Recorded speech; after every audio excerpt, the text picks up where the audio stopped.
弟兄姊妹平安，今天是2021年的9月1号。今天的经文是诗篇144篇9到15节，雅歌书第8章第5到第7节，马可福音第7章9到23节。今天要跟大家分享的主题是不洁净。常常听人家说，哎呦，这个就是参考而已啦，其实他的意思就是说，他并不把这个规范啦、律法啦这些规定当成一回事，或者是说这些人根本就是所谓的表里不一。在政治上，我们说这个反对党呢，我们也可以这样形容他，就是说反对是应尽的工作，享受福利是该得的权利。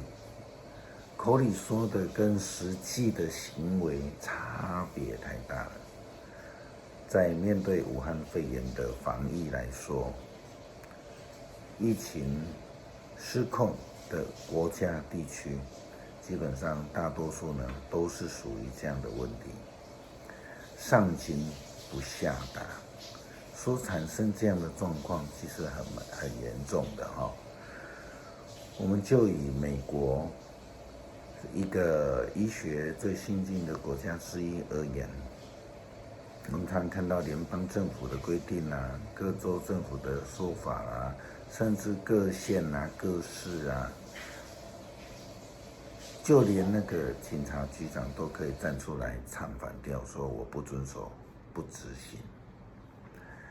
犹太教徒很喜欢把文化传统当成，或是说认为比敬拜上帝更为重要的事情经文这样说：你们技巧的拒绝了上帝的命令，为的是要居守传统。摩西命令你们要孝敬父母，又规定咒骂父母的必须处死。你们偏偏说，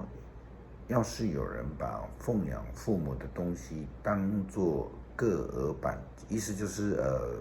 献给上帝的祭物他就不必奉养父母。你们这样做，等于你们拿你们自己的传统给别人的传统来抵消上帝的话。你们还做了许多类似的事，是人不洁的东西。时常我们也是将宗教行为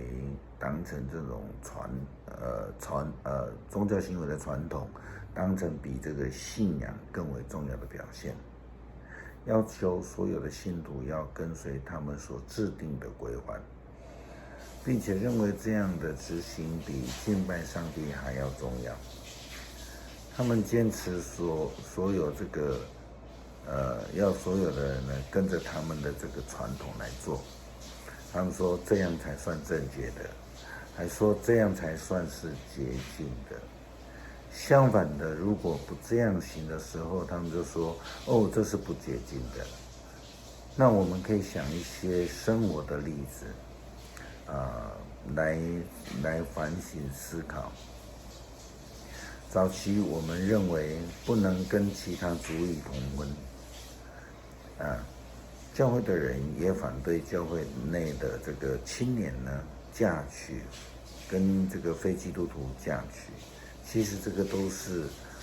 文化传统，不是真理再来，虽然我们认为结婚能够有个公开的仪式是非常隆重的，那我们就反对年轻人自己做决定去处理婚姻的事情但是现在呢，我们却不得不接受目前台湾的婚姻制度，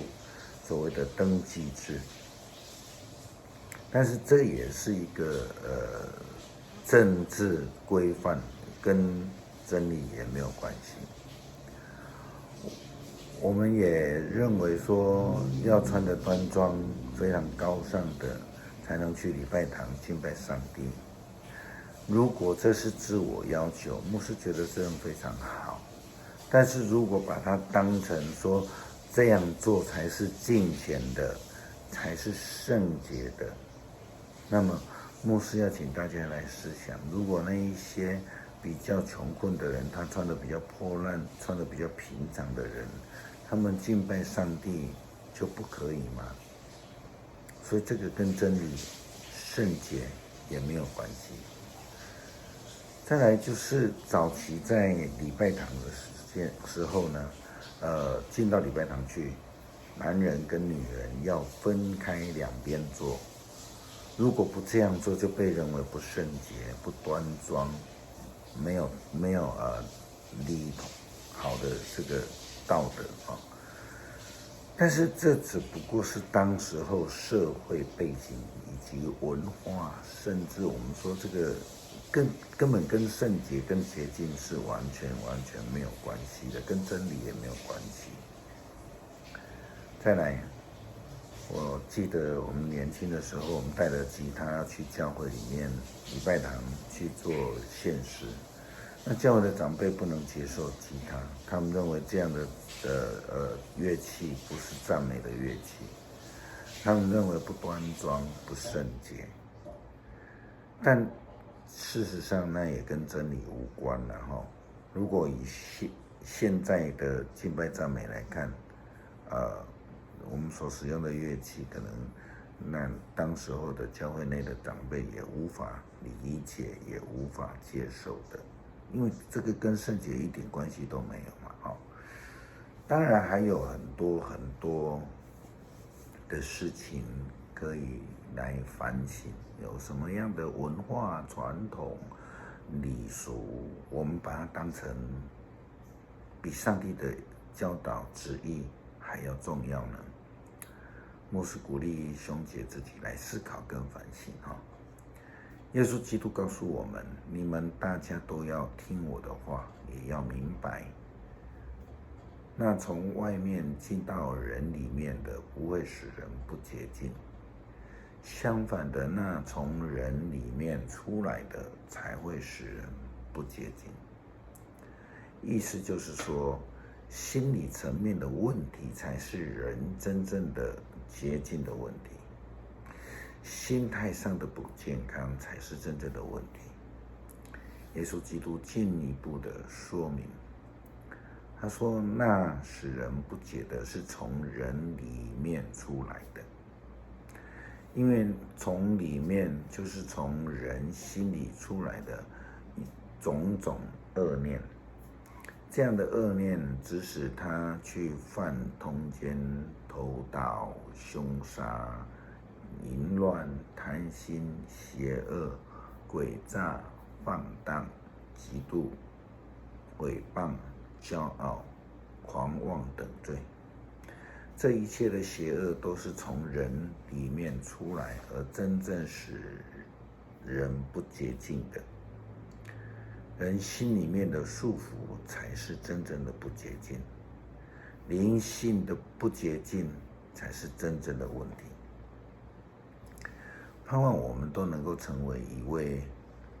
有主圣洁思想的人，真的用真心呢顺服上帝的旨意，并且全心全意的乐意去实践。愿主帮助我们。